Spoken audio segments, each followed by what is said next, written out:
Bienvenidos al grupo de estudio de Ciencia y Teosofía. Estamos estudiando la doctrina secreta, volumen primero, la parte tercera, con ese nombre, Ciencia y Teosofía contrastada. Estamos terminando la sección 11 sobre los elementos y los átomos, o átomos y elementos, algo así, ¿verdad? Estas son las páginas del nuevo libro editado aquí en Pasadena, no lo veo. No sé si todos lo tienen. Sin embargo, el 95% es como el de la Kier, ¿verdad? Aunque hay unas palabras diferentes.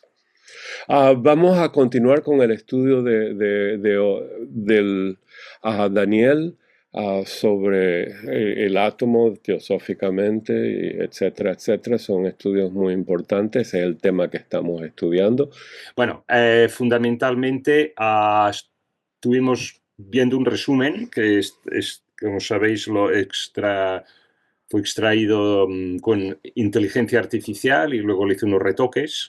O sea, es acerca de las propiedades comunes a todos los átomos en la teosofía, implicaciones filosóficas, espirituales, ¿no? Y lo repaso un momento solo lo que está en negrilla para situarnos en lo que os pedí en la lámina 7 y 8, que ahora vamos allí. El átomo es un reflejo de la mónada. Hay un macro y un microcosmos vibrantes de energía y conciencia. Se entiende el átomo como una entidad independiente con su propio cerebro, memoria y capacidad de discernimiento. No hay nada inorgánico en la naturaleza, puesto que la vida absoluta impregna cada átomo. Y luego el átomo es el alma de la molécula, que constituye los 6 principios. O sea, el átomo contiene los 7 principios, de hecho. Y hay que verlo como un Atman del cosmos objetivo. El átomo primordial se origina en la unidad, la esencia absoluta, y hay 7 elementos con mayúscula y luego en cada plano aparecen los elementos. Como sabéis, 4 y el éter 5 en nuestro plan, ¿no? Bueno, y ya está, creo que era esto. Sí, había FOAT, ¿no? FOAT, el puente entre la ideación cósmica y la sustancia cósmica que electrifica cada átomo para darle vida. Eran 7 ideas que surgían del rastreo que hizo la inteligencia artificial en la doctrina secreta, y es lo que puse en la base de la herramienta esta de inteligencia artificial, puse la versión de Pasadena. Y el número 5, a mí me Ahí gustaría que atrás. viera la anterior, Sí. la lámina anterior, Sí. diapositiva anterior, si pudieras. Am, el número Este, 5 este. quizás se podría reescribir, por decirlo así, Mm. en el sentido que nosotros, recuerda que para Blavatsky el átomo era bastante como una abstracción, Sí. no estaba tan bien definido y trabajado como en el día de hoy científicamente. Y ahora sabemos que las moléculas son uniones atómicas, ¿verdad? De átomos. Ujú. La molécula Sí. del agua tiene de H2O, ¿verdad? Dos átomos de hidrógeno y uno de oxígeno. Ujú. Entonces, si bien como abstracción, eh, cuando hay una molécula, yo digo, y esto me gustaría abrirlo a todos, ¿verdad? Mi pensamiento sobre esto. Cuando tenemos un átomo, por supuesto, tiene su alma grupal, si uno quiere, con palabras modernas de la teosofía, o el impulso monádico, esencia monádica, como vimos en el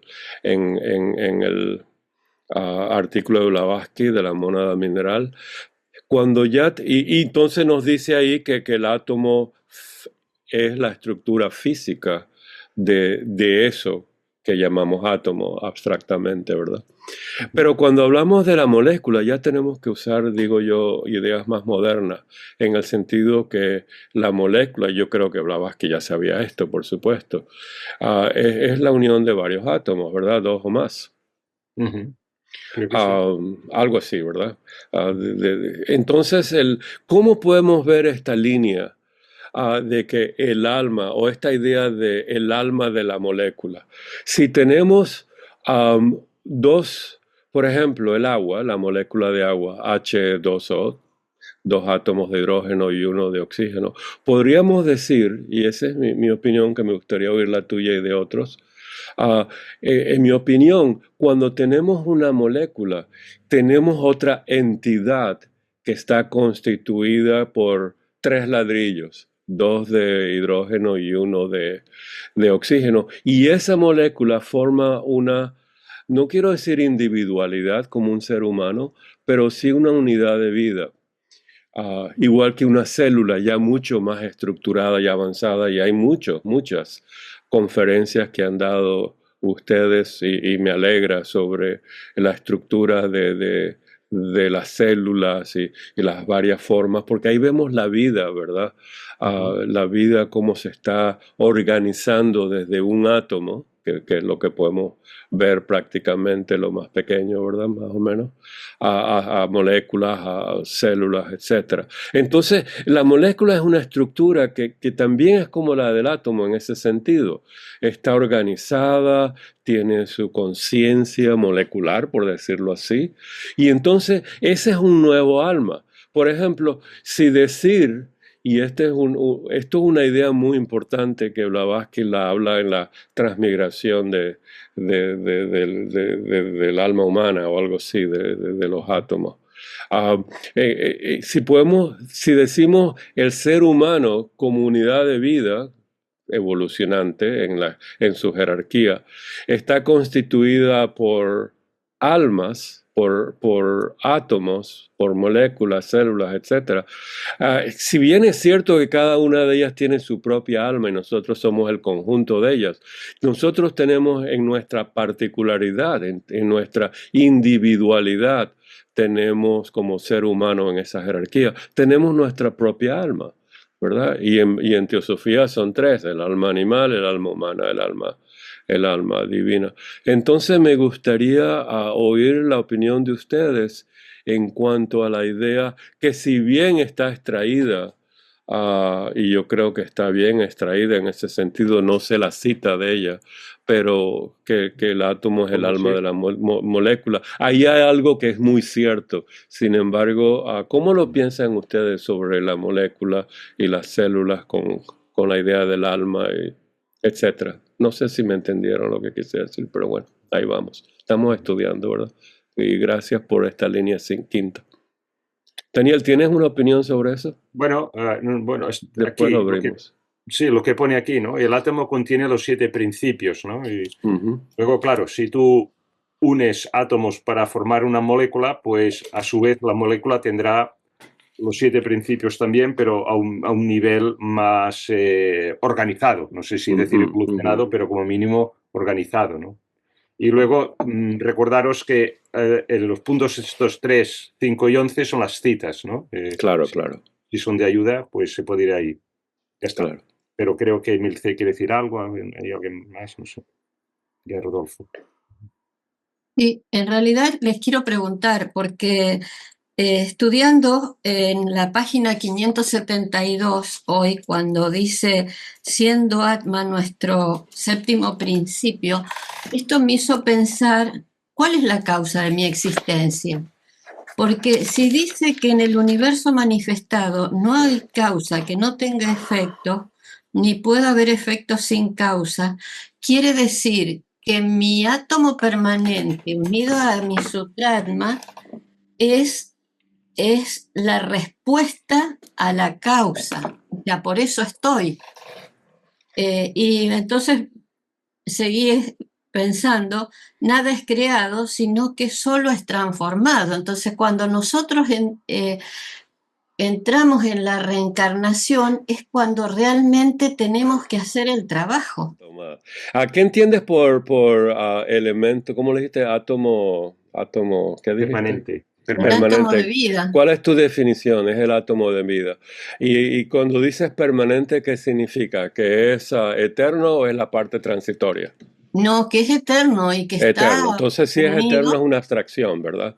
Es lo mismo que la ley una, la deidad una, el elemento uno. O sea, no es algo que sea físico, ni es el aspecto eterno de los átomos, ¿verdad? No es un átomo como el átomo de hidrógeno, etcétera, etcétera. Y su composición primordial es el fuego, el aire, teosóficamente, ¿verdad? Entonces ya eso es en manifestación. Entonces el anu, el átomo permanente, se puede concebir como la idea del átomo que es eterno, ¿verdad? Y por supuesto, el elemento uno, la ley una, el poder uno, la vida uno, la luz una, el primer logos, la deidad, todo eso es la causa de todo, ¿verdad? Y todo ello es lo mismo. Y entonces cuando viste que es la causa, sí, por supuesto. El uno siempre es la causa del 2 y del 3 y del 4. No sé si eso te Gracias. ayuda. Pero Sí, me y ahí ayuda. viene el estudio de las jerarquías, ¿verdad? De ahí en adelante uno puede hacer la lista y eso es el tema que estamos estudiando hoy, desde la vez pasada, en la jerarquía desde C1 a Buda, ¿verdad? Que es Alaya. Sí, gracias Martín. Sí, como tú dices, el átomo es la unidad básica, es la materia prima primordial, podríamos decirle. Cuando se une a otro átomo formando moléculas, podemos ver dos cosas. Podemos ver la emergencia. Eh, la molécula tiene propiedades que no tienen los átomos independientemente, tienen propiedades más complejas que la unidad básica. Eso por un lado, vemos la emergencia y por otro lado podemos ver el principio de las jerarquías, con el átomo convirtiéndose en moléculas. Vemos la base fundamental de la jerarquía, como tú dijiste, Martín. O sea que debemos verlo de esos dos aspectos, las propiedades emergentes y cómo surgen las jerarquías. Gracias. Gracias.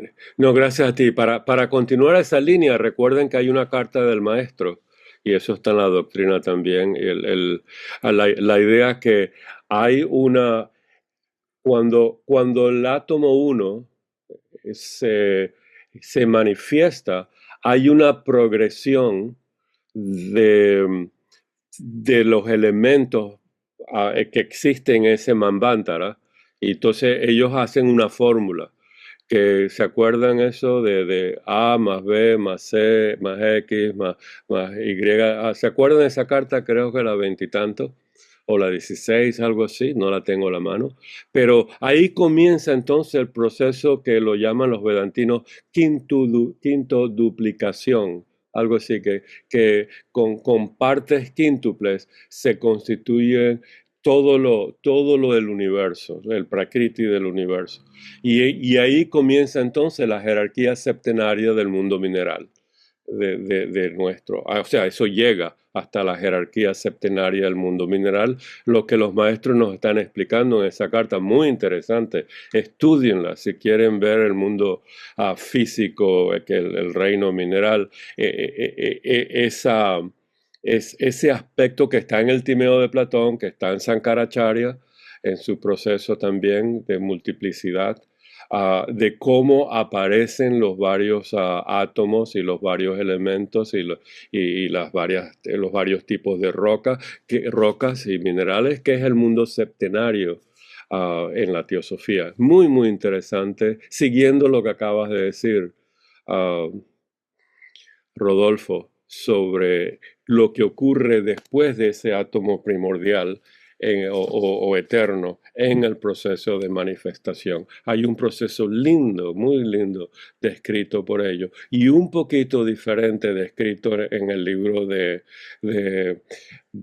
hombre de dos chelas. Ahí también está ese proceso descrito como Holloway y Mohini lo entendieron. Muy interesante si quieren estudiar ese mundo septenario de los minerales y de las rocas, comenzando con el ignio, el fuego, etcétera, etcétera. Bueno. Sí, una cosa que cuando Eh, Cuando aquí se habla de átomo, no estaba la idea del átomo totalmente clara físicamente, en la cultura popular, en la ciencia, en ese entonces, en 1888. Fijaos que se sospechaba que había una unidad indivisible, y por eso se sostenía lo del término de átomo, y solamente después se fue descubriendo que este átomo estaba compuesto de otras cosas, estaba compuesto de un núcleo con carga positiva, de electrones que iban alrededor. Luego se empezó a imaginar cómo era, estaba el modelo de Thomson, después se fue puliendo y ya entramos en el siglo XX, y recién cuando se fue descubriendo la existencia del electrón, y en fin. Pero bueno, lo que quiero decir es que cuidado, que la palabra átomo muchas veces aquí está en la doctrina secreta está, y en este contexto está muchas veces como una abstracción, o sea, como considerando aquello que es indivisible. Recordad que para los vedantinos el átomo primordial es el anu, y ¿por qué le llaman átomo primordial? No porque sea una fracción que está por ahí constituyendo todo, absolutamente no, sino porque es el uno directamente. Ellos dicen que es lo mismo que Brahma, porque es indivisible, porque aunque se manifieste como múltiple, no se divide, sigue siendo uno. Una vez tuve una conversación con un teósofo de aquí, muy reconocido, de varios años, de muchos años, y él sostenía que la unidad solamente estaba hasta en el búdico. Digo, no, la unidad, si no, si nos estaríamos contradiciendo, la unidad existe también en el físico. Otra cosa es que no seamos conscientes de esa unidad. Y en la física cuántica, y con algunas de sus cosas, por ejemplo, las partículas, el entrelazamiento cuántico y otras cosas, bueno, no quiero entrar en ellas, pero nos demuestran que efectivamente hay una unidad, que está todo realmente interconectado. Y sé que es difícil llegar a entender esto de que es uno, pero está manifestado como múltiple. Pero sí podemos entender que hay una interconexión con todo. Y aquí, cuando se refiere el átomo y molécula y todo, yo no tengo tan claro que estuviera pensando exactamente en el átomo de hidrógeno, por ejemplo, sino que creo que por ahí igual estaba pensando en el arquetipo, en el modelo, en el átomo este primigenio, ¿no? Nada más eso. Y he Gracias. puesto en la pantalla la cita número 3. Ajá, a ver. El rayo de la oscuridad eterna se convierte al ser emitido en un rayo de luz resplandeciente o de vida y proyecta dentro del germen. Pero el término punto no debe entenderse como aplicándose a ningún punto particular en el espacio, puesto que en el centro de cada átomo existe un germen. Y estos colectivamente constituyen el germen. El símil del huevo, ¿no? Luego viene. Ujú. Es comentarios de la estancia 3, verso 3. Muy interesante la idea del germen en el centro del átomo. Recuerden que Blavatsky usa mucho la idea de que hay un sol central invisible, espiritual, que es equivalente a nuestro ego reencarnante, a nuestra mónada.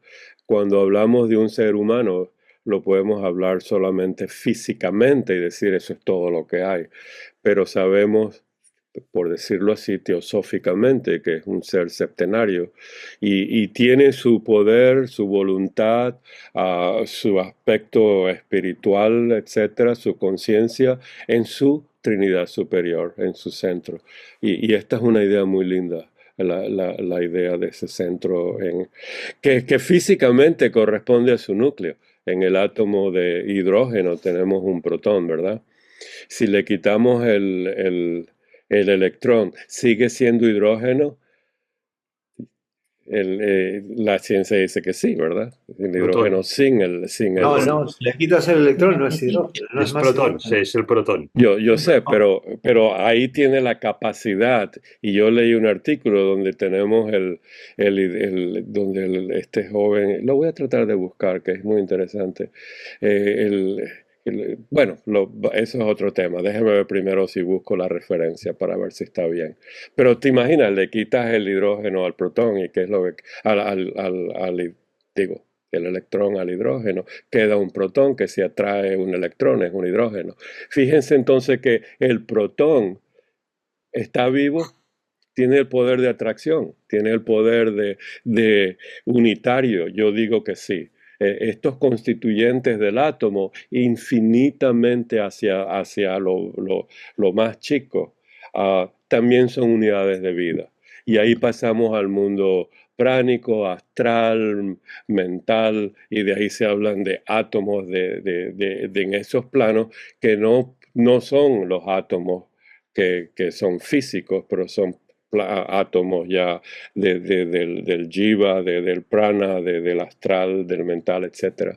Y así yo lo veo, ¿verdad? Estas unidades de vida van infinitamente hacia abajo e infinitamente hacia arriba, en el sentido que Blavatsky nos dice que mónada se refiere en la estancia 3 a un átomo o a un sistema solar. Ahora tenemos galaxias, grupos de galaxias, clusters de galaxias, etcétera, etcétera. Y tenemos estructuras en el universo como es tan gigante este universo que no sabemos y están llenas de vida. Igual que una molécula tiene vida por sí misma porque tiene sus poderes y su conciencia, ¿verdad? Y su función. Muy interesante. Verlo físicamente es perder la belleza teosófica de lo que es la vida.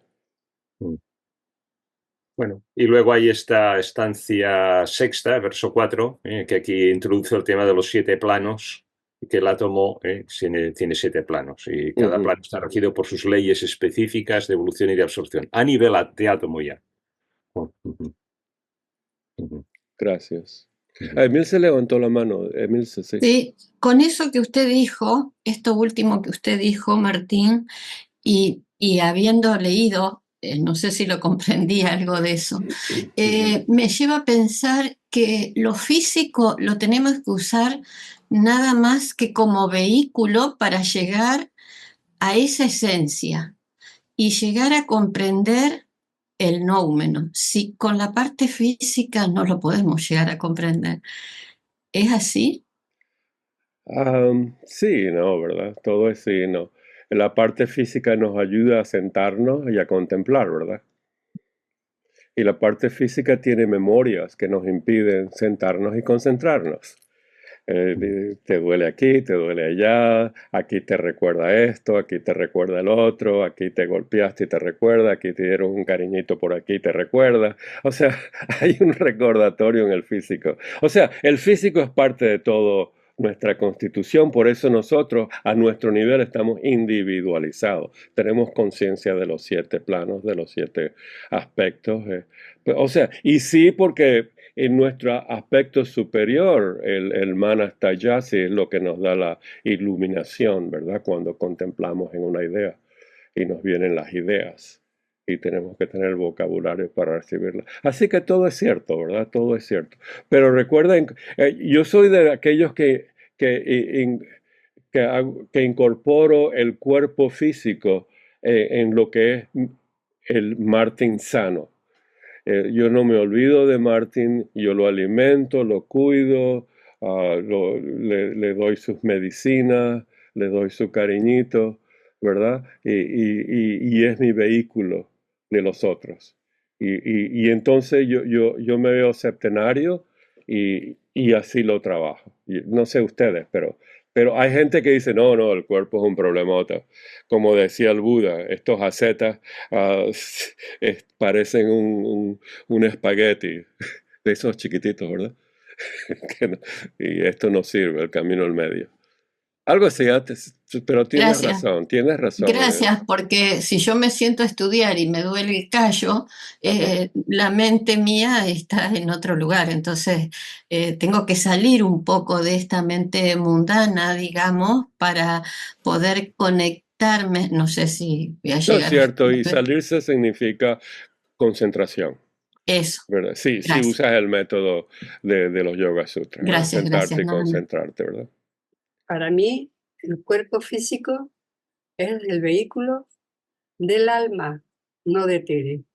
Ujú, Y después, recordando que todos somos uno, que todos estamos entrelazados. Lo que haga uno por mí puede ser que el karma pues, se lo cobre, ¿no? Pero lo interesante es las dos mentes que tenemos. ujú, Lo digo por experiencia últimamente. La mente esta, ujú. de aquí arriba, la material, que nos dice, anda con lo que tienes ahora, con lo que te está pasando, al favor, venga ya, quédate en casa y deja ya todo lo que haces. Y yo le he dicho muchas veces, tú te quedas y yo me voy. Eso es uno. Y el otro es el interior que tenemos, la mente interior, porque yo hace mucho tiempo que trabajo más con mi mente interior o con mi corazón, como lo queráis llamar. Vale. La siguiente es la visión de los elementos según la teosofía. Esto lo repaso también. Unidad de origen, un único elemento primordial en la naturaleza que tiene en su raíz la deidad. Y que este elemento único es la base de toda la materia espíritu. Vale, parecido a lo que hablábamos del átomo 1, ¿no? Hace un momento. No. 7 principios, tanto en el cosmos como en el ser humano. Los elementos no son una excepción. Elementos como manifestaciones de inteligencia, no son meras sustancias pasivas, en espíritus o inteligencia. Y entonces aquí entra el concepto de jerarquías también. Entonces, a nuestro nivel, hablamos de los 4 elementos clásicos y espero a nivel más elevado, profundo, son expresiones simbólicas de esto, de principios más profundos. El éter como quinto elemento, que es la síntesis de los otros 4.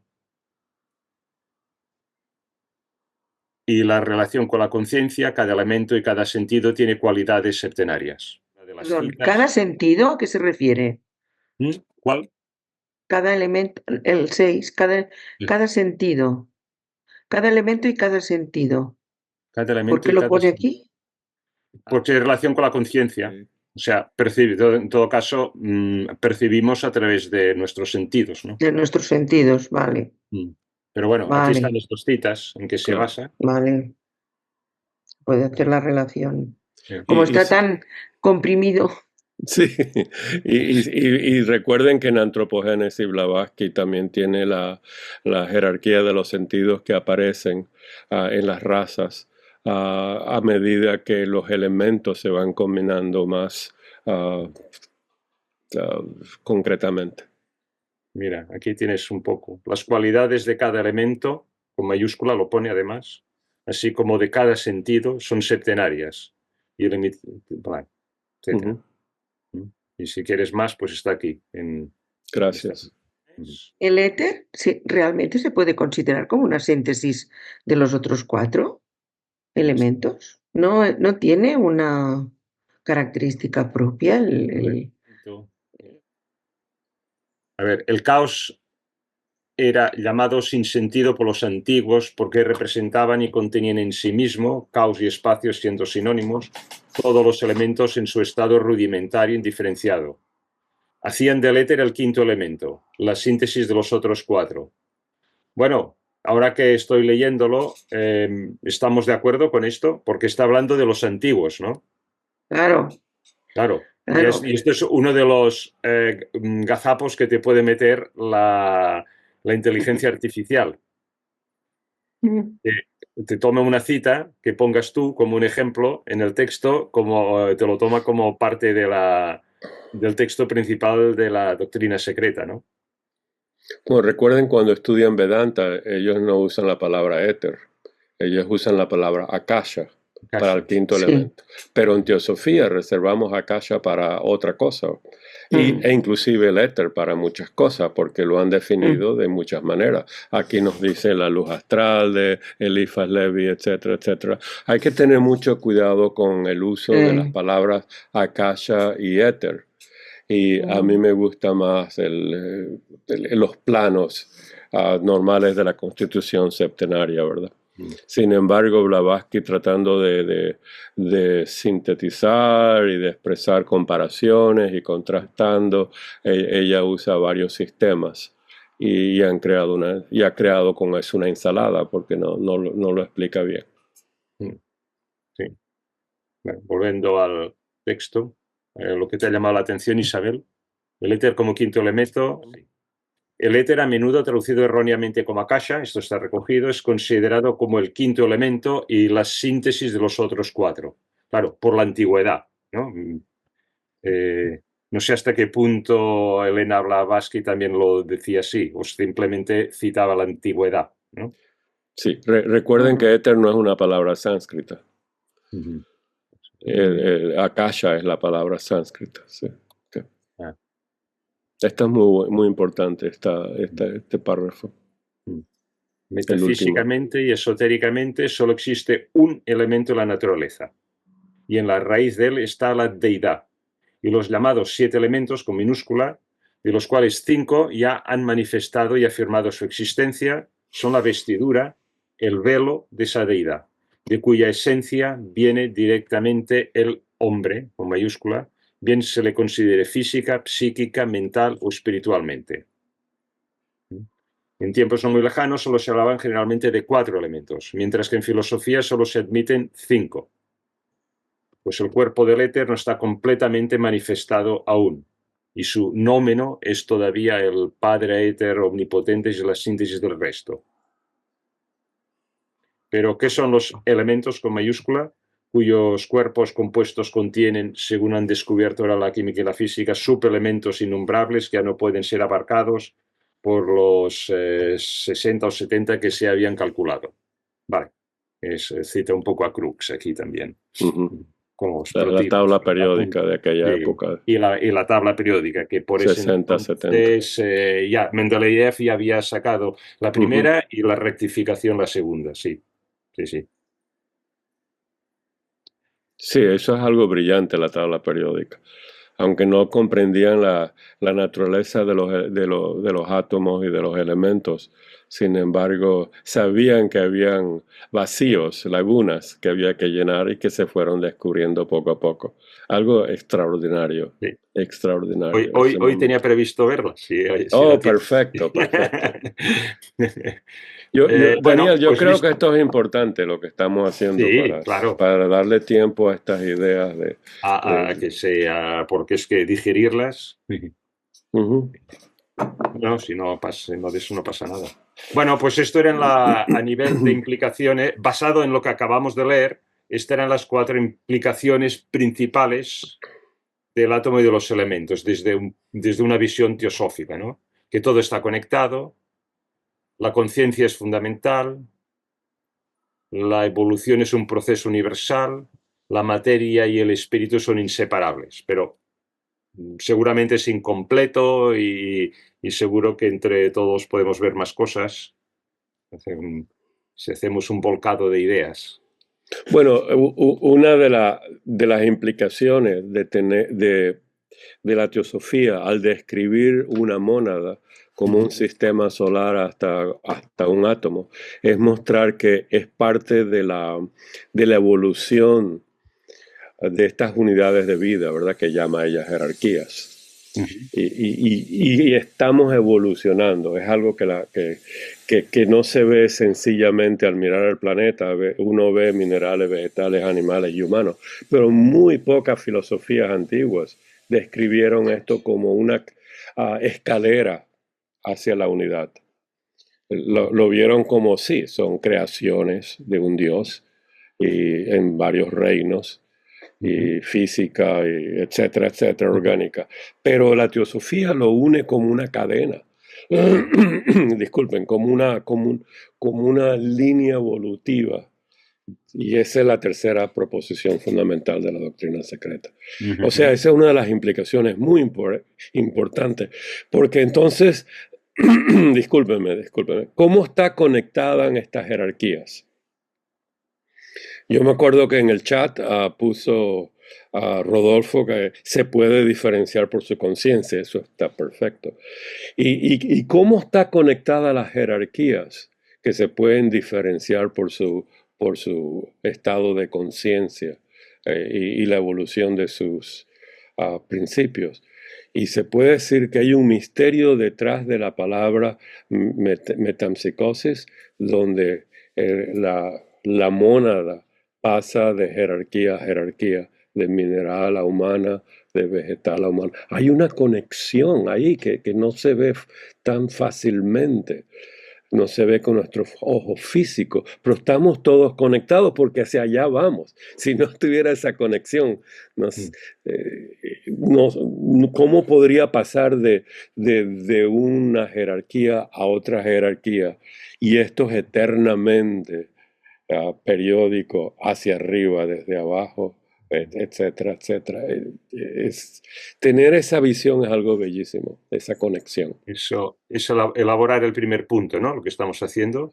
Es interconectado. Entonces, por supuesto, la conciencia universal nos da cómo comprender los peldaños, ¿verdad? Podemos ver fácilmente que la conciencia de un mineral y de la conciencia de un vegetal es diferente, y entre ellos dos hay una área gris donde la gente dice que es parte vegetal, parte esto, que si los virus son animales o no son, que si esto, lo otro, ¿verdad? Y ahí ya están dividiendo esta materia, esta jerarquía entre una y otra. Algo así. Lo que dice Puruker, que señala que la palabra jerarquía, que nosotros solemos asociar con una estructura vertical como la de un ejército, ¿no? Dice, de arriba manda y los de abajo obedecen y elaboran y ejecutan, pero que en realidad significa orden sagrado. Hieros, jerarquía, la primera frase, no me acuerdo ahora las frases en griego, pero hieros de sagrado, y luego lo de arquitectura, jerarquía como arquitectura el orden, ¿no? Entonces, por eso yo decía la vez pasada que para mí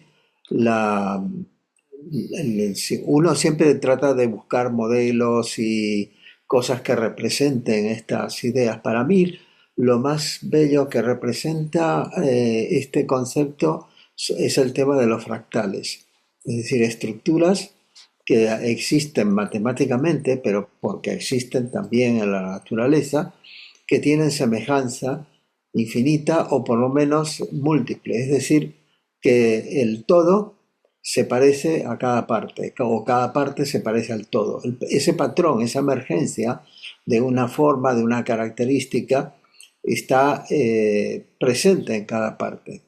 Entonces, eso creo que es decíamos, todo está conectado, es lo mismo que esto de las jerarquías, sí y no, porque están conectadas, pero podríamos decir que en una dimensión vertical las jerarquías, y cuando hablamos de todo está conectado, generalmente estamos hablando de todo lo que existe en este mismo plano, ¿no? Al final está bien, todo se conecta con todo, pero creo que es importante darse cuenta de eso, porque cuando nos preguntamos, por ejemplo, ¿quién soy yo? Y pensamos en, bueno, si lo decimos comúnmente, uno dice, bueno, yo soy fulanito de tal, tengo esta profesión, nací en tal lugar, etcétera, etcétera. Si lo pensamos teosóficamente, empezamos a decir, soy una mónada que está en evolución y que está manifestándose el Atma Buddha y no sé cuánto, y tengo este cuerpo, y etcétera. Pero rara vez nos acordamos de todo lo que existe dentro de nuestro cuerpo. Porque, por ejemplo, nuestro cuerpo no es solamente nuestro hígado, pulmones, corazón, cerebro, etcétera, sino que también tenemos bacterias, un montón de bacterias. Cada órgano en sí, como el hígado o el corazón, es un elemento, es un organismo. Bueno, valga la redundancia, quiero decir, es una unidad, es una entidad, me atrevería a decir. Es parte de esa jerarquía. Pero luego tenemos las bacterias. Bueno, tenemos nuestras células.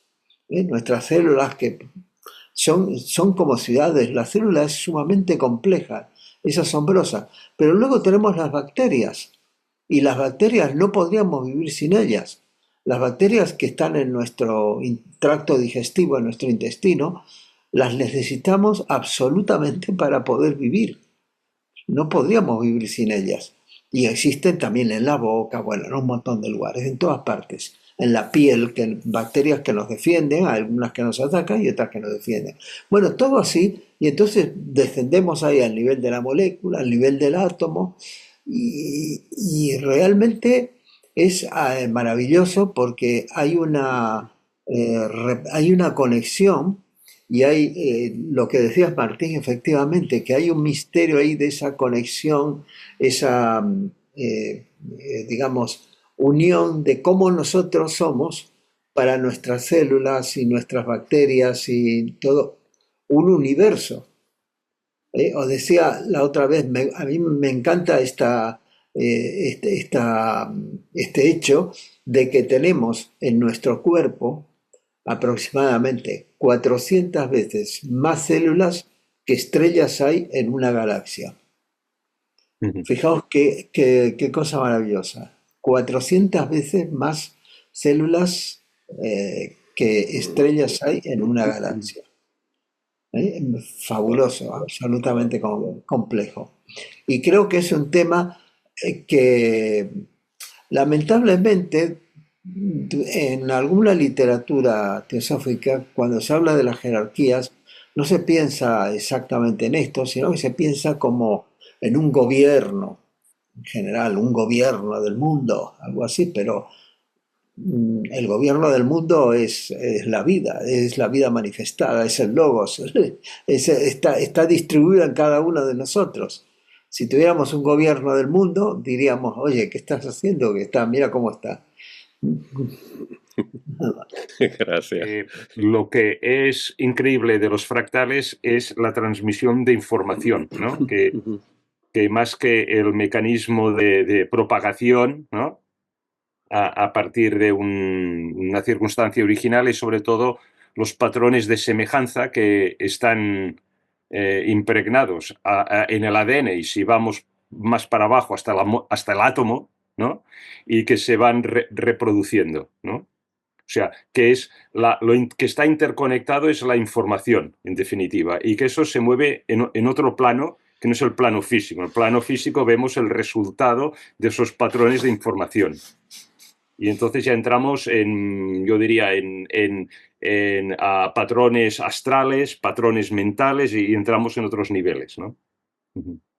Es que sí, es interesante porque en matemáticas, para hacer los fractales, y hay programas de ordenador y debe haber en la web, también hace tiempo que no investigo de esto, para hacer fractales, que tú le pones unos parámetros, te permiten modificar algunos parámetros y te generan el fractal. Y en uno de los fractales muy conocidos, por ejemplo, es el helecho, la estructura del helecho, el fern en inglés, pero simplemente es que la fórmula matemática es muy sencilla, sumamente sencilla, y solamente con unos pocos parámetros tú regulas que si es más curvado o menos curvado, si se ramifica más o menos, etc. Entonces, sí que al final es lo que decíamos, que Foghat es lo que hace plasmando el pensamiento divino, plasmando la ideación cósmica como leyes de la materia. No diciendo el hecho tiene que ser así, curvadito, de esta manera. No, no, no. Simplemente con leyes. Y con esas leyes va surgiendo todo. Digo yo, es mi opinión. Muy interesante, muy interesante. Mira, partiendo desde el átomo, la unidad fundamental, el concepto que más define el tema de la jerarquía es el concepto de holones, con H, H-O-L-O-N, que implica que cada parte o que las partes que forman un todo, cada una de esas partes es un todo en sí mismo, y ese todo que forman es una parte de otro todo mayor. Entonces, esa es la base de la jerarquía. Pero una idea que Blavatsky mencionó de la forma en que nosotros definimos el átomo, la mónada mineral, dice Blavatsky, que no debe ser el término que debemos utilizar, sino debemos de decir la mónada manifestándose en esa forma de materia llamada el reino mineral. Si lo definimos de esta forma, la mónada manifestándose en la forma de materia llamada el reino mineral, ahí podemos diferenciar, en lugar de mónada mineral, podemos ver la mónada manifestándose en el reino vegetal, en el reino animal, etc. Entonces, esa diferencia de conceptualizar el término, yo creo que es una clave que nos ayuda a comprender mejor el tema de las jerarquías y de la mónada evolucionando a través de la forma. Lo que dice Ken Wilber respecto a esto, ¿no? Al tema este, dice, es que como hablamos de fractales, parece que nos extendemos en una sola dimensión, pero dice, la jerarquía pues es simplemente una disposición holónica de diferentes grados de totalidad y de capacidad integradora. Este es el motivo por el cual la jerarquía constituye un elemento tan importante en las teorías sistémicas, y estamos en una teoría sistémica. Digamos también, finalmente, que toda jerarquía es asimétrica, porque el proceso discurre en una sola dirección, en dirección de una arquía, que es la etimología que Carlos nos recordaba, hieros en su ser superior, y arquía de superioridad, hieros de Dios, ¿no? O de un ser, jerarquía de superioridad, dice. O sea que es asimétrica. Por ejemplo, tenemos letras, luego palabras, después frases y por último párrafos, pero no viceversa. Y es precisamente ese no viceversa el que evidencia la irreversibilidad de la jerarquía, un ordenamiento escalonado, un orden asimétrico de totalidad creciente. Bueno, esta era mi aportación. Muchas gracias. ¿Ese es Ken Wilber, dices? Ken Wilber. Ken Wilber, a mí me encanta Ken Wilber, hasta Ken cierto Wilber, momento. sí. Y cuando se puso con sus en la cuatro... cadena, Ya, sí, dime. esto lo habla en la cadena Sí, de vida o algo así. sí. Es muy teosófico. Recuerden que Ken Wilber, Sí. el primer libro que él publicó, se lo debe a la Sociedad Teosófica. Todo el Ajá. mundo lo rechazó, menos la editorial Kier. Oh, Cuando se volvió famoso, le quieren comprar, le compraron o quieren comprar los Fíjate. derechos de ese libro. Y él cita a Annie Besant, y bueno, una cantidad, su libro de la conciencia, algo así, tiene un nombre de la conciencia. En fin, es muy interesante el Ken Wilber y su relación con la sociedad teosófica. Otra vez, la conciencia para mí es fundamental para comprender el estado de la jerarquía, sus poderes, sus funciones, su participación en esta evolución. Con eso yo mido ¿En dónde está esa jerarquía, por decirlo así? La evolución es muy cierto. ¿Cómo ves la evolución, Daniel, en el sentido de la visión del átomo y de los elementos? La palabra evolución la pusiste aquí. Sí. Que dice que se extiende a toda la creación, eso. Sí, bueno, digamos, el átomo tiene su nivel de conciencia, que son para mí, las leyes químicas y físicas que rigen el átomo, ¿no? Su afinidad electrónica, potencial de ionización, etcétera. Y bueno, ese átomo pues pertenecerá a un mineral y posteriormente pues pertenecerá a un ser orgánico, ¿no? Ya lo veo. Recuerda que como vehículo va evolucionando, ¿no? Blavatsky también, y todos lo sabemos, en el capítulo que entra o en el próximo, nos va a hablar de la tabla periódica y cómo eso demuestra la evolución del mundo mineral, ¿verdad? Atómico, elemental, digo, de los elementos. Sí. ¿Te acuerdas de eso? Creo que tú lo tocas. No, hoy no, claro. No, yo sé, pero ahí está, me acabo de recordar que ahí está ese proceso de la evolución dentro de este mundo infinitesimal de los elementos, ¿verdad? Sí, le atribuye unas propiedades evolutivas al carbono, al nitrógeno, al hidrógeno, al oxígeno, lo veremos. Gracias, eso es muy importante, se estudia muy poco. Y el punto 4, materia y espíritu son inseparables. ¿Alguien tiene algún comentario, pregunta? Claro. Recuerden que hay mucha filosofía que dice mi cuerpo no es nada y lo importante es mi espíritu, etcétera, etcétera. Yo soy del otro que dice en armonía. Mi cuerpo es mucho, por eso es muy importante estar vivo y estudiar y servir y contemplar. Y después que uno está muerto, quién sabe, ¿verdad? Pero mientras uno esté vivo, hay que trabajar con este cuerpo. ¿No les parece? Sí. En realidad, esto que dijiste es realmente importante para nuestro comportamiento, esto último, porque darnos cuenta también toda esa trayectoria que hacemos, desde ser la chispa y ir recubriéndonos hasta lo que somos, pero solamente en el estadio de hombre es donde podemos hacer el cambio. Entonces el hombre es con el cuerpo, con lo físico y el espíritu. Eso me parece importante.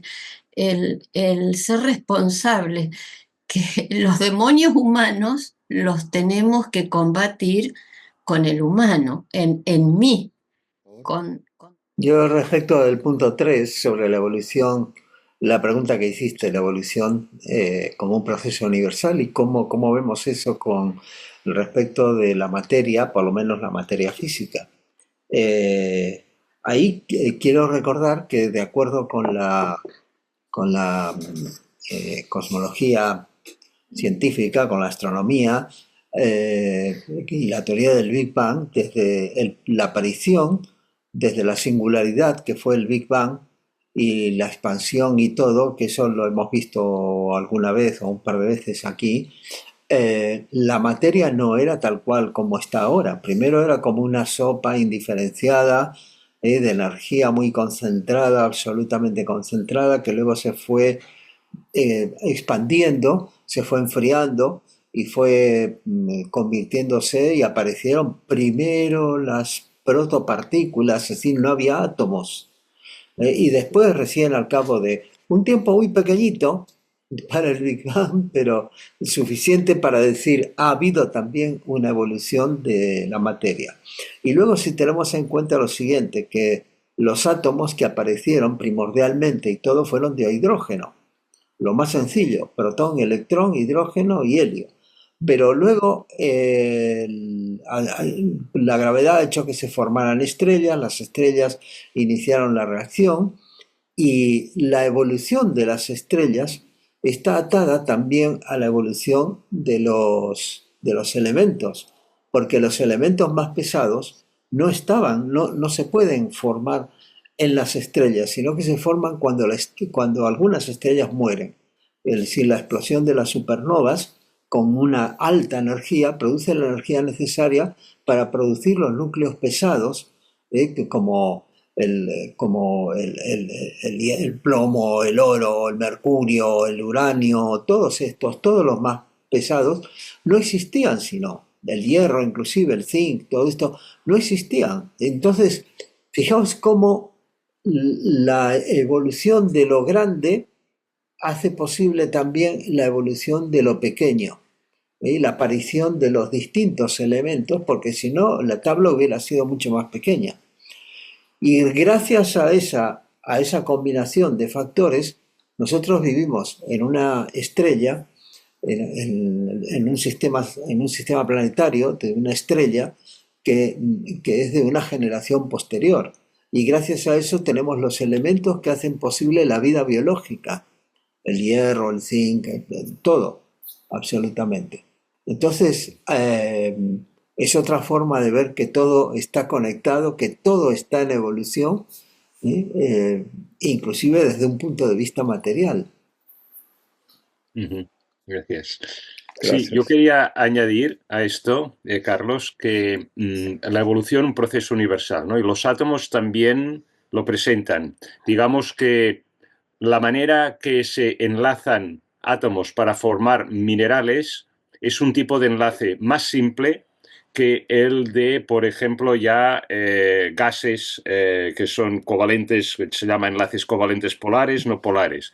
Y luego, si entramos ya en la materia orgánica, ya hay otro tipo de enlaces entre átomos mucho más sofisticado y además, curiosamente, se pueden clasificar como 7. Y tengo una lámina que habla de eso, ¿no? Que a medida que el átomo pertenece a un vehículo de una entidad más sofisticada, el tipo de enlace de interactuación atómica es más sofisticado también, resumiéndolo. Que yo le doy mucha importancia a esto, digo, muy bien, todo esto es conocimiento intelectual, todo esto es conocimiento abstracto, profundo, pero al final, ¿qué implicaciones éticas? ¿Cómo me hace esto una mejor persona? ¿No? Ajá. Y lo quería decir, es que todos estamos interconectados y tenemos una responsabilidad con ello, ¿no? Que hay que respetar toda forma de vida, porque todo tiene la chispa divina, ¿no?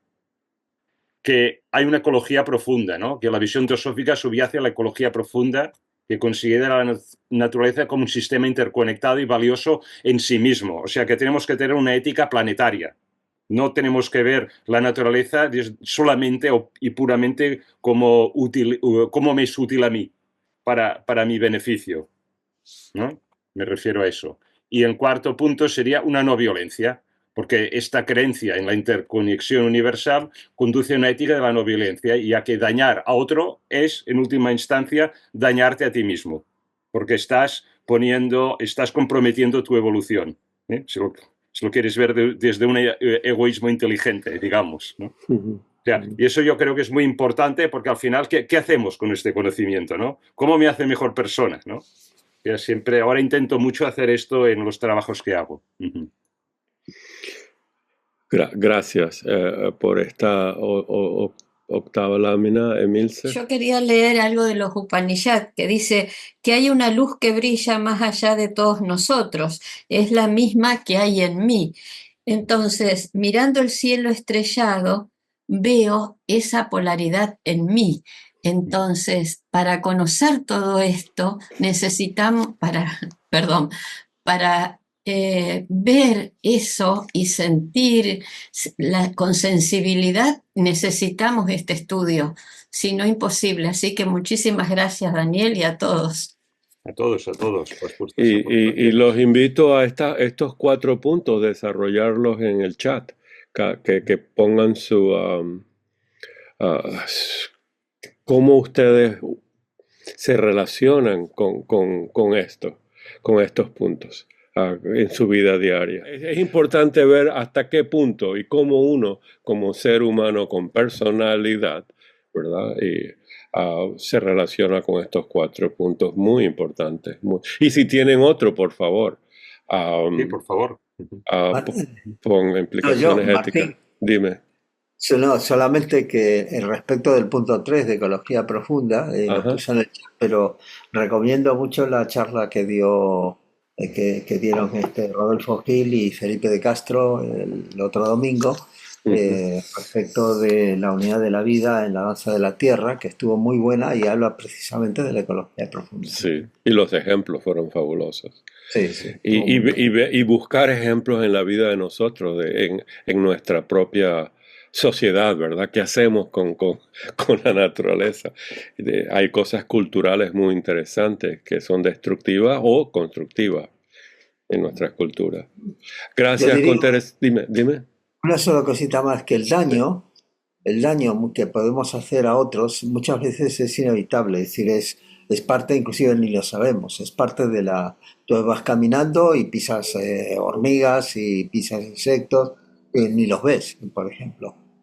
Pero otra cosa es el daño a conciencia.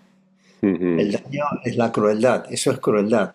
Y claro. eso realmente, el primer daño es interacción, es parte de lo que es la vida manifestada, que inclusive nos puede caer a nosotros.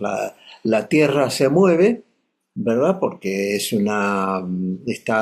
la corteza terrestre está en movimiento, no sé cuánto, nos agarra un terremoto y nos destruye, por ejemplo. Y entonces eso es un daño que hace la propia naturaleza y no es ni que nos hemos portado mal, ni que lo merecíamos, ni qué sé yo, es así, es la interacción, la vida es eso. Ujú. Pero otra cosa es el daño intencionado con el fin de ganar algo o de explotar o de hacer alguna cosa, ¿no? Nada más. Carlos, estamos de acuerdo y todos estamos de acuerdo que el deporte de cazador de animales es negativo en este No es sentido, un deporte. como deporte. Eso no es un No es un deporte, es deporte, una ¿no? crueldad, lo Lo mismo llaman que la deporte, ¿verdad? tauromaquia. Sí, lo ¿Verdad? mismo que la tauromaquia. Negativo, ¿verdad? Totalmente, Sí, absolutamente. sí, Sí, vamos. Yo quería añadir, Carlos, lo que dices que cuando tenemos ese momento de lucidez que podemos elevar la conciencia y miramos cómo nos hemos comportado hasta ese momento, podemos llegar a sentir vergüenza de nosotros mismos, ¿no? Porque nos damos cuenta de ofensas que hacíamos, de cosas que consideramos lo más natural del mundo. Yo me acuerdo... Es cierto, tratar a los animales humanamente, etcétera, Eso es, eso y la es. geología del planeta. Bueno, es un tema muy lindo, ¿verdad? A veces me he preguntado, Ere, ¿por qué estudias tanto? ¿Qué sacas de ello? Y un día me di cuenta, leyendo, que el libro que estaba leyendo no me pertenecía a mí hacerlo, porque lo ha vivido otra persona, ¿verdad? Pero sí podía coger lo que mi alma necesitara, pero no para mí, sino para darlo al mundo. Mm. Esa es mi vida, la que quiero llevar, la que sigo llevando. Porque ¿de qué me sirve a mí estudiar tanto si después no sé ni explicar? ¿Entendéis lo que quiero decir? Si Ujú. nosotros estudiamos teosofía, es porque verdaderamente tenemos que hacer algo por la humanidad. Entonces estamos terminando la sección 11. Ah, recuerden, el tema es átomos y elementos. Sin embargo, Blavatsky inmediatamente nos da la explicación más detallada del misterio de la mónada. Esto es algo extraordinario, lo que ella hace aquí. Comenzando en la página 570 a la página 574, me parece, o 75, sí, quizás 76. En esas 6 páginas, Blavatsky va a hacer una descripción que no la van a encontrar en ninguna parte, que nos va a hablar de lo más esotérico que pertenece al ser humano. Nos va a describir como ella dice, vamos a seguir la mónada. Y lo va a mostrar de 3 maneras. Eso lo puse eso lo describí la vez pasada, ¿verdad? De las 3 maneras. Y Y de esas tres maneras lo que vamos a ver es cómo se forma un ser humano. Entonces, fíjense bien lo que ella nos va a hacer en esto. Y este es el trabajo que les pedí que hagan.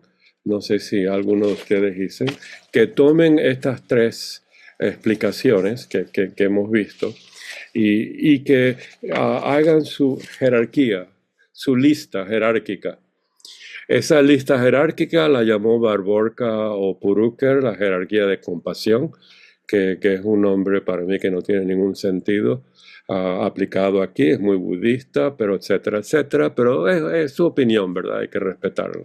Pero lo que está describiendo Blavatsky es exactamente lo siguiente, y lo va a describir algo que, por favor, si les interesa este aspecto del estudio esotérico del ser humano, que es la continuación o ayuda a comprender el fragmento tercero de La Voz del Silencio, nos va a hablar de la relación de las jerarquías con los 7 principios, con los varios cuerpos del ser humano.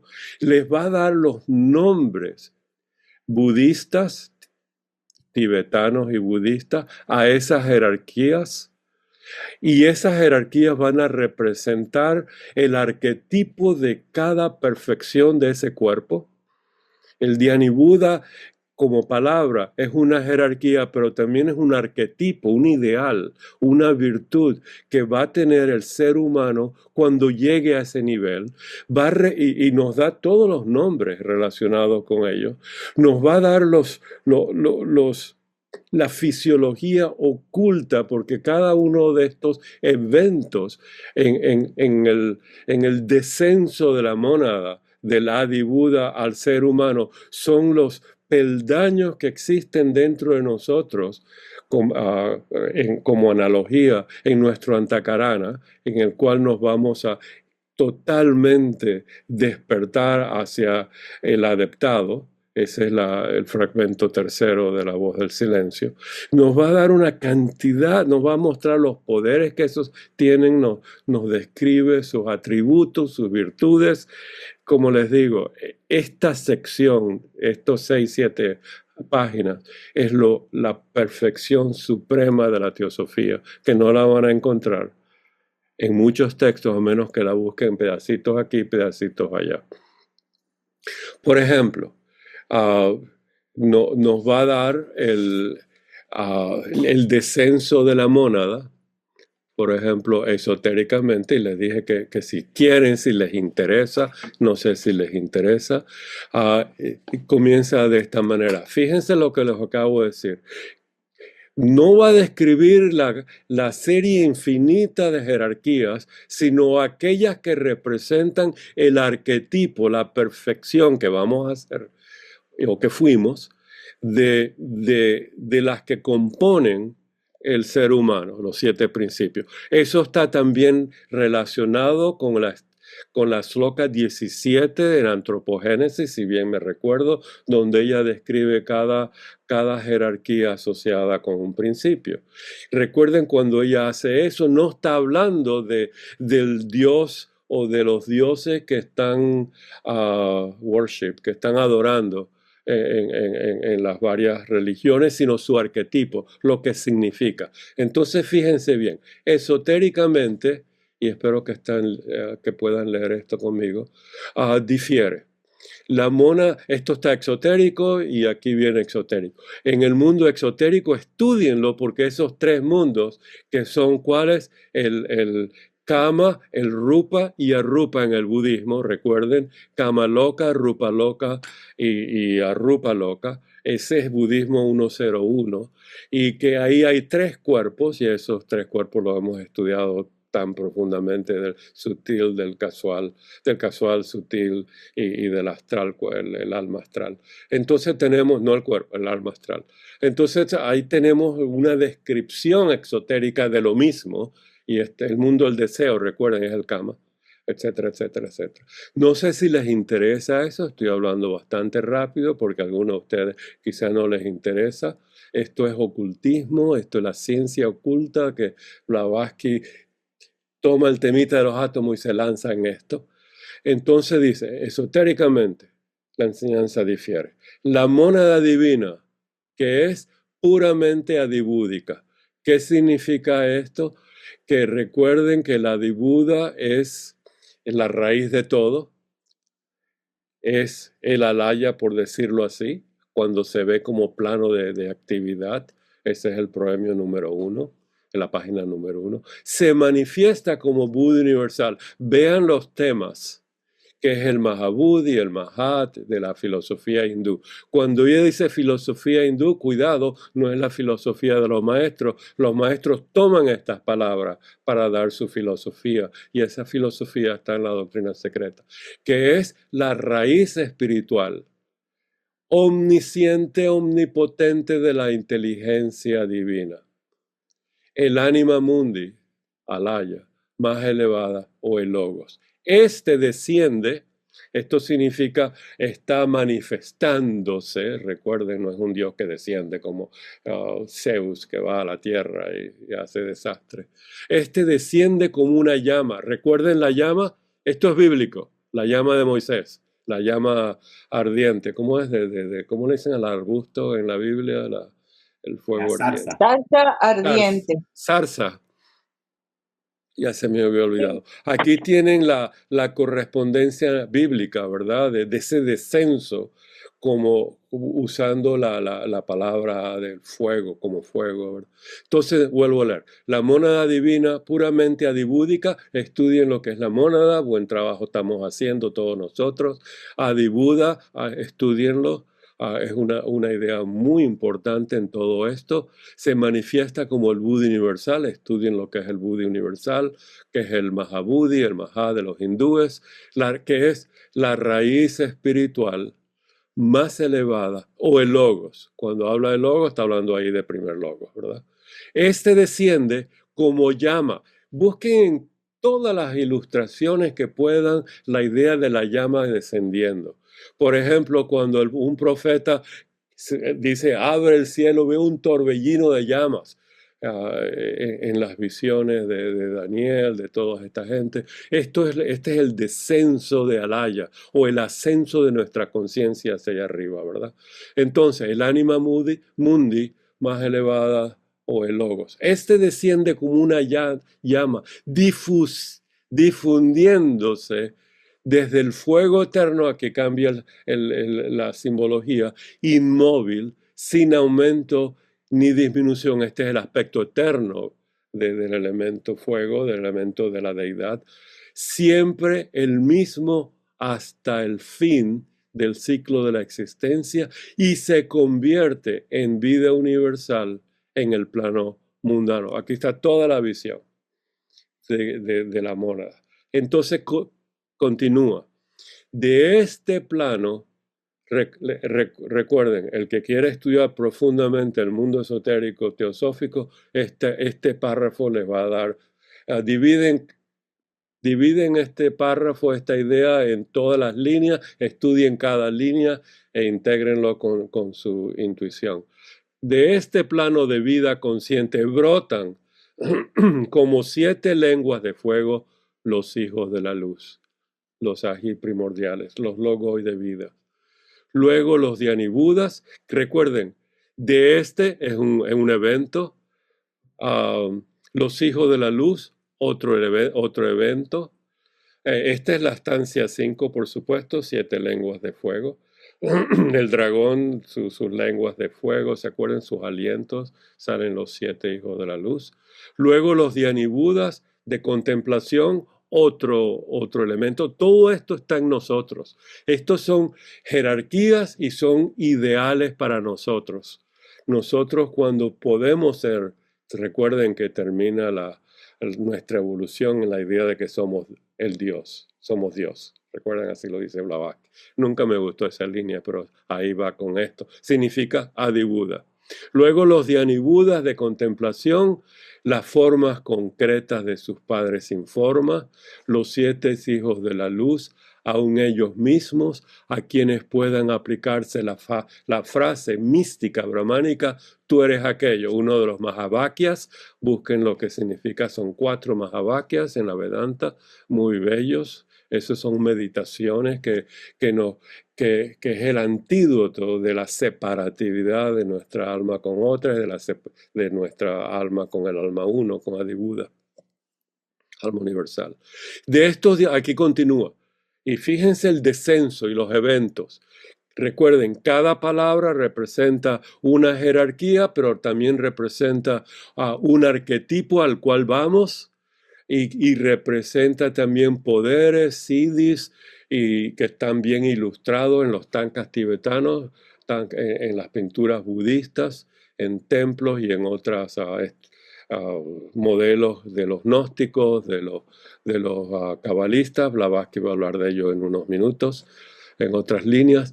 Entonces, de estos Dhyani Budas emanan sus chayas, sombras, de ahí que nos dice en el resumen Daniel que es un reflejo de la mónada. Los átomos son reflejos, sombras de la mónada.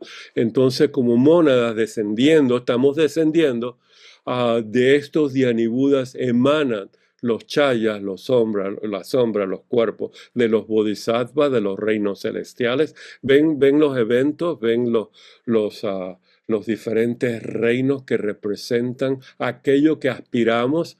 No aspiramos en la voz del silencio y en la doctrina secreta a llegar a ser un bodhisattva, a llegar a ser un Dhyani Buda, comprenderlos, ser uno con ellos. Los prototipos de los bodhisattvas es otro, superterrestres, y los budas terrestres, y finalmente a los hombres. Ahí va el descenso. Cada una de estas ideas, por favor, si les interesa el mundo esotérico, y estoy hablando de verdad en las revelaciones secretas que nos da la doctrina secreta, aquí están. No sé si lo ven, no voy a dedicar más a esto porque es suficiente para ustedes que vean la totalidad de la belleza de este párrafo y lo que comprende. Entonces, la vuelta de esto es un ser humano se va a transformar en un Buda terrestre, en su manusha, y entonces vean todos los manushas que están como están pintados y lo que hacen, ¿verdad? Y en los bodhisattvas superterrestres van de abajo hacia arriba. Viene un descenso y viene un ascenso. Eso también está aquí en estas páginas, pero no lo vamos a ver, ¿verdad? Nos habla del Augeidis. Discúlpame, hermana, ¿cómo se dice esto? Augoidis. Isabel me corrigió. Augoidis. Augoides. Agoides, hermana, gracias. Gracias. A ver, yo traje aquí, no sé si me acuerdo si lo vimos la vez pasada, en el Bulwer Lytton, en Zanoni, este es el párrafo que cita Blavatsky: alma mía, la luminosa, la Augoides, ¿por qué desciendes de tu esfera? Fíjense Adi Buda. Ahora lo está personificando la mónada, ¿verdad? ¿Por qué desciendes de tu esfera, que es eterna, alaya, estelar, desapasionada, serena, o serena desapasionada? Te retraes a las brumas del sarcófago oscuro. Discúlpenme el español. El sarcófago es el tabernáculo cuadrado en la constitución septenaria, el cuaternario en nosotros. Recuerden el tabernáculo de Dios, Adonai, Jehová, es el cuadrado, el cubo. Y también se le llama sarcófago en los rituales, etcétera, etcétera. Aquí es la cita de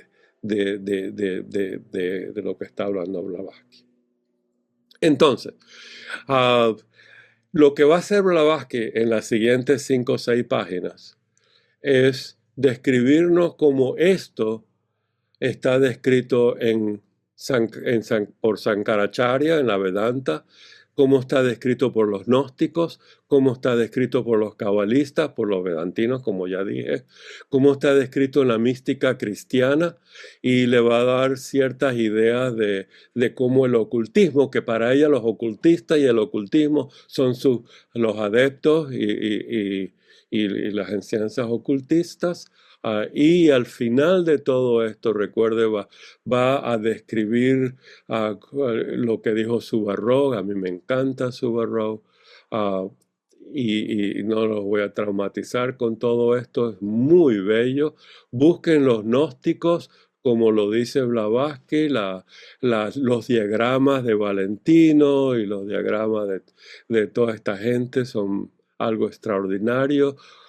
Estúdienlo, este diagrama es bellísimo, está en el internet, ya está descrito por Orígenes, el diagrama de los ofitas. Y ahí está entonces Pistisofía, este señor C.W. King en su gnóstico y lo que queda, algo así, Remains. Quién sabe, no sé si está en español. ¿Alguien sabe si está en español este libro de C.W. King? Muy importante. Por supuesto, ahora tenemos el Nag Hammadi Library, que es algo extraordinario.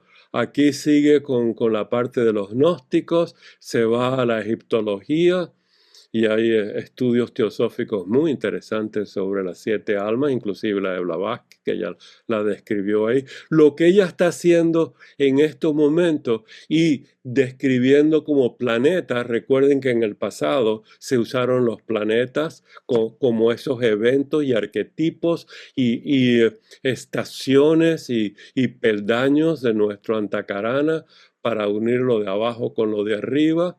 Y al final nos dice lo siguiente: de este modo puede mostrarse que todas las religiones exotéricas son copias falsificadas de la enseñanza esotérica. Para mí esa es una exageración imperdonable, porque ella toma todas las religiones esotéricas y les explica su significado esotérico. Copias falsificadas, no reveladas para que no haya ese problema. Cuando Sócrates reveló su demonio, su Augodeides, y explicó sobre ello, lo tomaron como estaba a la juventud, la estaba taca y revelando misterio, y lo mataron. O sea, hay que tener cuidado con eso. El clero es responsable de la reacción de nuestros tiempos en favor del materialismo, muy cierto, ¿verdad? Materialismo religioso. Las últimas religiones exotéricas adorando y obligando a las masas a rendir culto a las conchas vacías de los ideales paganos personificados para fines alegóricos han convertido a los países occidentales en un pandemonio en que las clases elevadas adoran al becerro de oro y las masas inferiores e ignorantes les hace rendir culto a un ídolo con pies de barro. Hay que tener cuidado no caer en ese sectarismo fragmentario de las religiones de nuestro tiempo, que en vez de unir separan y matan para el nombre de Dios. Pero lo que nos dice en la primera línea es muy importante. En todas estas enseñanzas exotéricas de nuestras religiones y religiones del pasado, ahora en mitologías y libros de sus mitos, etc., podemos encontrar las mismas enseñanzas esotéricas que aquí están descritas en la doctrina secreta. Esta sección, estas 6 páginas, es uno de los modelos más poderosos, poderosos y extraordinarios, escalofriante del ascenso de la mónada, o mejor dicho, de la espiritualidad de nosotros, de nuestra personalidad hacia la Buda, porque nos está mostrando a la vez el descenso de la mónada hasta llegar a nosotros, a la vez que nos explica paralelamente cómo un avatara, como un Buda, aparece entre nosotros y cuáles son sus partes. Eso lo estudiamos en México con bastante detalle, con todos sus 3 cuerpos y sus principios. Está toda la explicación y eso es lo que tenemos que reconstruir en nosotros. Y hasta aquí vamos a llegar hoy en esto, la sección que viene, la siguiente, el pensamiento antiguo vestido a la moderna, es más sobre lo mismo. ¿Tienen alguna pregunta, algún comentario? Yo sé que esto está clarito como una noche oscura. Sin embargo, sin luna. Sin embargo, esto es tan importante. Emilce, por favor. Con todo respeto, y espero que me perdone, pero ¿por qué si es algo tan importante nos deja solos para estudiar estas páginas? Porque es muy difícil. Y tenemos que entrar, como vimos en México, en ciertas ideas que a veces dan escalofrío y la gente lo puede usar muy negativamente. Hay gente que se me acercó y me dice, oye, yo puedo hacer una cantidad de cosas mágicas con esto. Y entonces eso me dio un escalofrío tremendo cuando dijo, aquí veo todo, cómo se hace el vudú, cómo se hace esto. ¡Wow! O sea, ese es el problema. Por eso no lo vamos a Gracias. estudiar públicamente. Gracias. Pero se puede estudiar individualmente sin Gracias. interés, pero no públicamente. Gracias. Aquí está lo más detallado de toda la magia, el esoterismo y el ascenso del ser humano por el Antakarana, ¿verdad? Por decirlo Gracias. ¿Me así. permite decir algo más? A ver. Claro, ahí entendí por qué Giordano Bruno, cuando Enrique III o VIII, no me acuerdo, lo llamó para preguntarle cuál era la magia que él estaba aplicando para manifestar su inteligencia. Y él le dijo que no era ninguna magia, que Claro. era un orden en su comprensión. Creo Muy que lindo, muy lindo. entonces, ahí entiendo lo que usted está diciendo. Gracias. Entonces, para estudiar esto, está este aspecto oculto teosófico con este vocabulario, pero siempre hay que amplificarlo con una tradición que a uno le vibra y le gusta. Hay gente que cabalistas por vidas pasadas, gnósticos por vidas pasadas, el antiguo Egipto antiguo le encanta y puede ahí entonces recordar la reminiscencia de estos términos si ya trabajó en ellos, el misticismo cristiano. Y hay mucha gente en teosofía, yo conozco varios muy amigos míos extraordinarios que han estudiado esta parte desde el punto de vista místico cristiano, donde uno debe entonces comprender que el cuerpo del Cristo es el Manusha del Avatara, Jesús, donde puede... Y entonces cuando habla el bodhisattva terrestre es el Hijo del Hombre, cuando habla el bodhisattva divino es el Hijo de Dios, del Padre, donde habla y ve las diferentes enseñanzas y ahí comienza tu estudio de una manera extraordinaria, profunda, contemplativa y en ese momento no eres Emilce.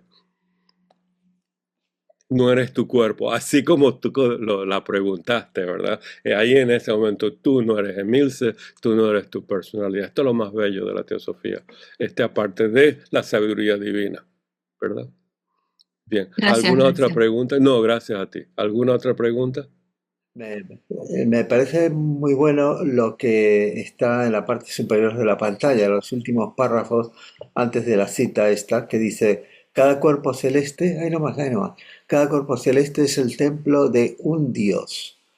Y estos dioses mismos son los templos de Dios, el desconocido, no espíritu. Y luego dice, nada hay profano en el universo. Wow. Toda la naturaleza es un lugar consagrado. Lindo, lindo. Gracias. Hermoso. Hermoso. Perfecto. Recuerde, los templos son cuadrados, tabernáculos, sarcófagos.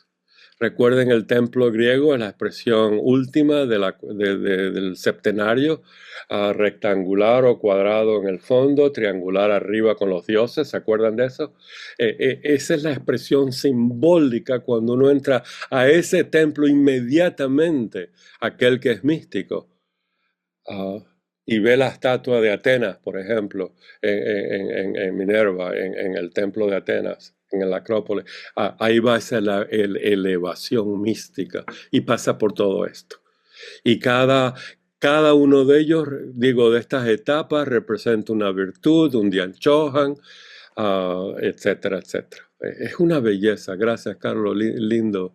Hay muchas cosas bellas en estas páginas, pero se requiere mucho más tiempo y hay que contemplarlas, estudiarlas, no solamente hablar de ellas, ¿verdad? Como entretenimiento. Esto es la parte más mística de la teosofía, esta sección. Espero que Emilce, sí, te veo muy Eso, emocionada. sí, porque, a ver, cuando yo me recibí de bioquímica con bastante sacrificio, me puse a estudiar filosofía y me decían todos, ¿y qué haces acá? Y yo decía, ¿y por qué estudias esto? Y porque me siento con la mente cuadrada del 2 más 2, todo es exacto. Y ahora que lo sentí hablar a usted, que estoy en esto, es como abrirle la puerta abrirle la puerta al pajarito para que pueda volar. Es una imagen de libertad. El Claro, comprender eso, salir de ese cuadrado, es comprender empezar a comprender quiénes son. claro. Gracias. No, gracias a ti, gracias a ti. Que salga ese prisionero que nos habla Blavatsky del ego, del alma divina, ¿verdad? Que está prisionera. Bueno, vamos a dejarlo hasta aquí entonces. Muchas gracias. Aquí terminamos entonces la sección 11. Vamos poco a poco. Gracias, Carlos, que me motivó a continuar con este estudio. Y vamos a seguir. Recuerde que el conocimiento científico de la época de 1888, como nos recuerda Carlos, de la época es muy limitado, y entonces, pero lo que estamos viendo es cómo Blavatsky lo usa para hablarnos de teosofía. Las ciencias ocultas no es ciencias modernas. Recuerden, es como, para mí es la abstracción de la ciencia moderna. No hay fórmulas. Tú no puedes hacer un antibiótico con las ciencias ocultas, pero puedes hacer un mantra si lo sabes hacer, ¿verdad?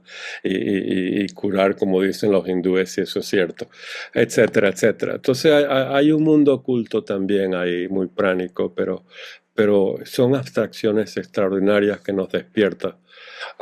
Y ese despertar significa la mente toma la libertad de mirar hacia arriba, como dijo Platón, y las alas comienzan a aparecer en la espalda de uno y uno siente esa picazón. Por supuesto, está hablando del Kundalini, ¿verdad? Pero empieza una picazón en la espalda que ya está volando, Emilce, ya uno está, ya tienes esa picazón, cuidado con rascarse y sacar sangre, cuidado, no hay que... Recuerden que hay ciertas sectas que se traumatizan, ¿verdad?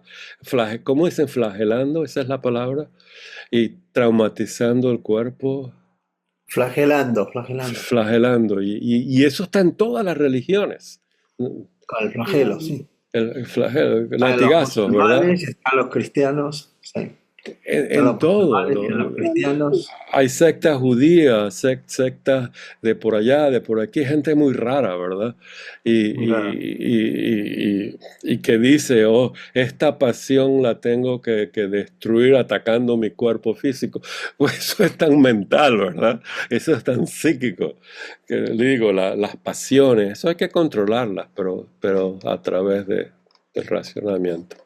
Digo, de las virtudes. Práctica de las virtudes. En fin, una belleza. Hasta aquí lo dejamos. Muchas gracias.